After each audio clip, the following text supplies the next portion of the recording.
Hello everybody, this is your favorite marine scientist, Thrills and Gills, and we're back at it with fish again. This time we're with freshwater. I don't think I've ever covered freshwater on this channel yet, even though it's what I work with the most. We have covered Euryhaline fish and we have covered saltwater fish, those being the saltwater damselfish, the saltwater bicolor blenny, and the Euryhaline top hat blenny, which I guess you could semi-classify as a freshwater fish. But these are full freshwater fish. But today what we're specifically targeting are freshwater South American cichlids. Now, as of current, cichlids are on every continent except Antarctica. Most things don't get to go to Antarctica. It feels a little mean, but I won't judge. But South American cichlids come in many shapes and forms. But most cichlids come in very different shapes and forms. And there might be a lot of fish that you may think are one thing, but might actually be a cichlid in disguise. As of today, there is no such thing as saltwater cichlids. However, there are a whopping 2, yes, the biggest number, 2, brackish or Euryhaline cichlids. Those would be the orange and green chromide, not to be mixed up with the chromis, which is a saltwater fish. I know, confusing, right? They should have made fish names a little more easy. But I guess when you're dealt with 35,000 species, you don't get much place to make a move. You just name things and go. So, what species do we have today? Well, luckily for us, we have a bountiful harvest in this tank. We have a good 7 species to show off in this tank today. Those being the South American angelfish, the flag cichlid, or M. festivus, specifically, as there are multiple breeds of flag cichlid, but we'll get to that in a minute. The red spot severum, the wild crebensis, the keyhole cichlid, the Bolivian ram,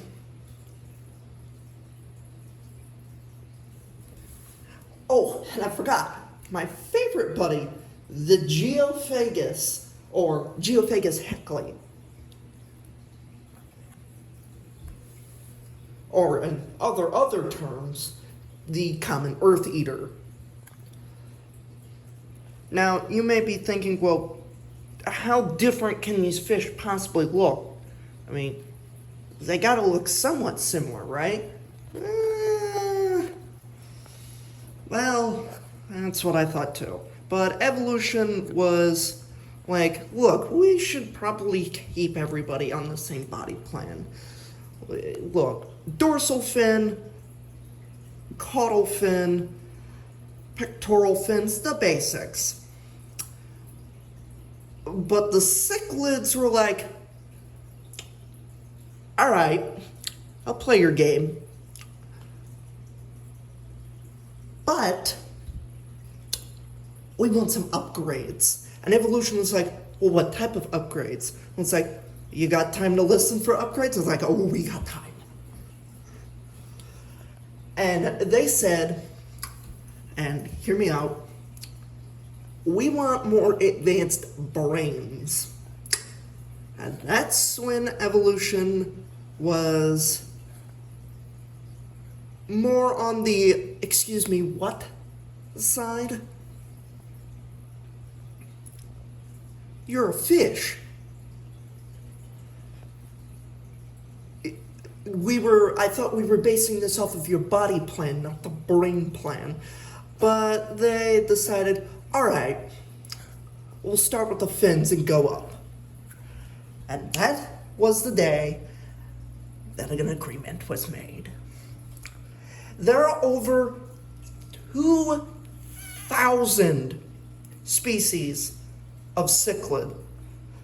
And they range from the size of a pill bug to the size of a small tuna. The smallest one being R. batus batus, or the scarlet batus, and the largest being T. emporius. That might be the name of it. That might be completely wrong. But it is also known as the king or emperor tetra, which comes at a whopping half a meter, which is ridiculous for a cichlid. So let's start off with the basic body plan for a cichlid. Here we have the common Bolivian ram. He keeps the what we call bottom dweller plan. Fins spiky and high raised, a paddle-like tail, and a generally normal fish body. They stay close to the ground and peck at the floor. The Bolivian ram is kind of the basic pack for this. It's the no cool DLC, just the basics. But Geophagus Heckley, on the other hand, well, had other ideas. As you can see, there is something a little weird about Geophagus Heckley. Can you tell what it is? It's the face. If we look back at our Bolivian ram, we'll notice that yes, the face is sloped downwards, but it's not even close to what the Geophagus has. But why does the Geophagus have such a sloped down face? That's simple. It's because it's right in the name. Geophagus means earth eater, and it does just that. They clean the substrate. Now, they don't clean the substrate like a suckerfish would. They don't suck things up. They, more of swallow sand and puff it out through their gills, similar to that of blennies and sand sifter gobies. Then we have the middle body plan, such as the Severum. These are more tanky. They look really nice and they usually get really big. This is only a juvenile. A full-grown red spot Severum will be around the size of a Nerf football. He may be a bright golden yellow currently, but as he progresses, this yellow will break up and start to turn more white as he will get more bold orange markings, which is where the red spot term comes from. The third type is what we call floater. And the angelfish is a great example of this. It's the floater to the max.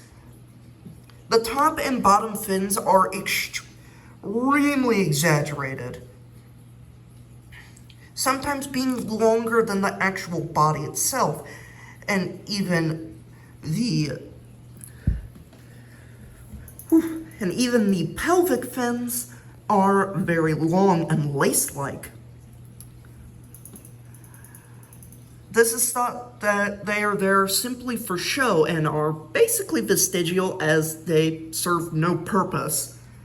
They can't help water flow, but their dorsal fin and caudal fin definitely do that.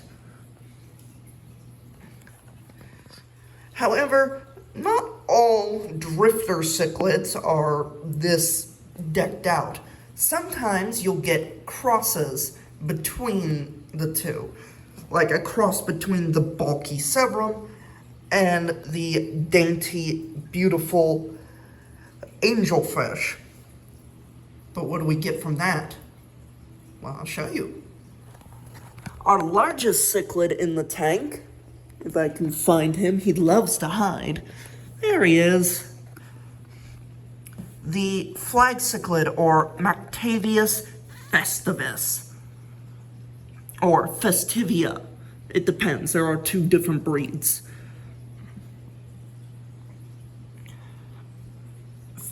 The flag cichlid, if he'll come out for us, has a very, very tanky body build and gets very large, just like the Severum. The Severum is only smaller because the Severum is the newer addition to this current ecosystem.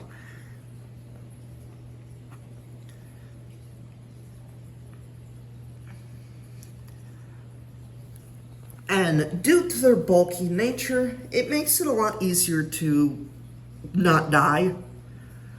They have more fat reserves than common fish do, especially on cichlid standards, as most cichlids can be really, really fast.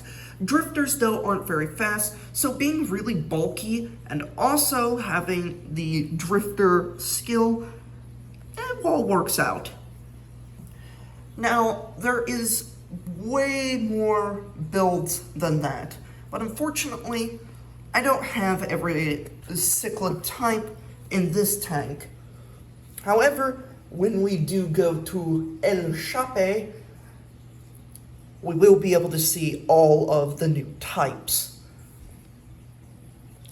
But there is another cichlid that I'm looking for that I can't seem to find.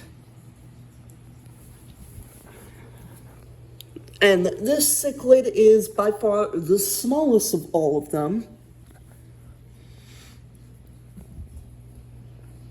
And while we're looking for that one, we'll also come across the keyhole cichlid, most likely. But this other cichlid does have a very special build.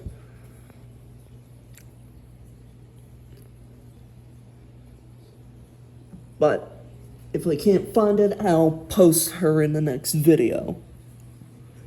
And yes, you can gender most fish. It is a common misconception that fish can be very difficult to gender.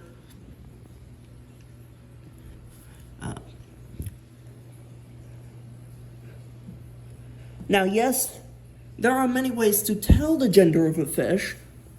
You can go by the old, by the best way. Is it more colorful or is it bigger?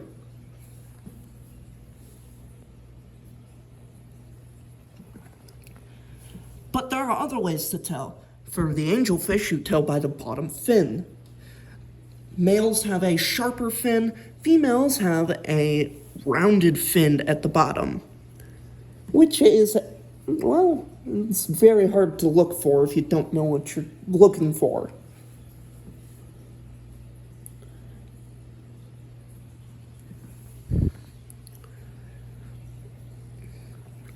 And if you're seeing other fish in here that I haven't mentioned, it's because they are not cichlids. Even if some of them look very close to cichlids, they are not. No, the other ones would be the golden and glass barb and the leery gourami. And the leery gourami is actually a very, very close relative of the betta fish. But we'll get to that on another video. Because if I'm looking at the clock, it looks like I'm running out of time. So in the next video, we'll be going over the last type of cichlid that we have in this tank. And maybe I'll go over the rest of the fish in this tank. But until then, I'll see you on the other side of the tide.